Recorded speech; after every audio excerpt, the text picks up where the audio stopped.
Toilettet. Stedet vi bruger masser af timer. Nogle skynder sig, andre synes det er pinligt. Der er dem, der holder sig, og så er der os, der bare elsker dette lille fristed. Men jo, hvad har det med intro at gøre?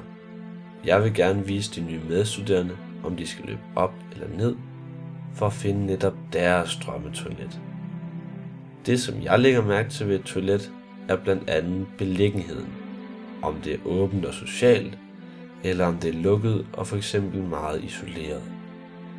Lyset er rigtig vigtigt. Det kan være gult og hvidt. Jeg elsker hvidt. Toiletpapiret, det skal bare være i orden. Og selvfølgelig skal det også være i orden, hvor det hænger. Derfor er alle toiletterne på skolen meget forskellige og har hver deres svagheder og styrker. Det er godt at kende for de nye medstuderende, og det vil jeg rigtig gerne lære dem.